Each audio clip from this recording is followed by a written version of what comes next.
আসসালামু আলাইকুম। আসলে আমরা প্রতিনিয়তই হাঁটি, চলি, দৌড়াই, কিন্তু এই মানুষটা দেখেন, এ হাঁটতেও পারে না, চলতেও পারে না, দৌড়াইতেও পারে না। সে কোনো না কোনো কারো না কারো সাহায্য নিয়ে হুইল চেয়ারের মাধ্যমে তাকে চলতে হয়। আমি কয়েকদিন আগে একটা ভিডিও দিয়েছিলাম, যদি কোনো সহৃদয়বান ব্যক্তি থাকেন যে এই বোনটার জন্য একটা হুইল চেয়ারের ব্যবস্থা করে দিতে পারেন, তো আমি হেভেন প্যালেস পরিবারকে ধন্যবাদ জানাবো যে ওনারা একটা হুইল চেয়ারের সাথে সাথে একটা হুইল চেয়ারের ব্যবস্থা করে দিয়েছেন।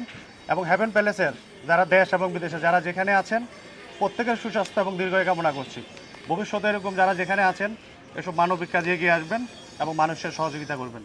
এখন দেখেন এই যে হুইল চেয়ারটা পেয়ে তার কি অনুভূতি, তার কি মানে খুশি, কি করবেন পয়সা দিয়ে আপনি দেখেন কি বলেন, বলো।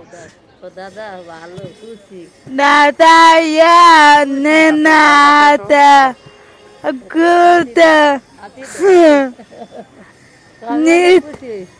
মানে দেখেন, nada ya good খুশি ও বলতে পারছে না যে আসলে কতটুকু খুশি হচ্ছে। সে সে হাঁটতে পারে না, হুইল চেয়ার দিয়ে nada good খুশি। niti dada দাদা আচ্ছা এখন কি জামা লাগবে না? জামা এটা হলো বাইরের পক্ষ থেকে, এটা হেভেন প্যালেস পরিবার দিয়েছে, এটা বাইরের পক্ষ থেকে টাকা দেওয়া হয়েছে। হ্যাঁ, এটা দিয়ে জামা কিনা হবে, কেমন?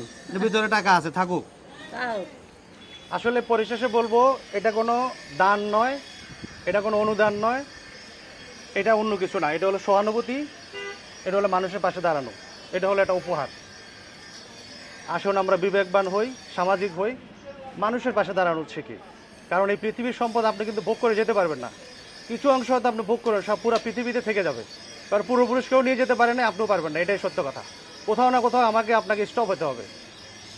আজ চলে যাচ্ছি হয়তো বিবেকের কোনো না কোনো বিষয় নিয়ে, আবারও আসবো। সে পর্যন্ত সবাই ভালো থাকবেন। আসসালামু আলাইকুম।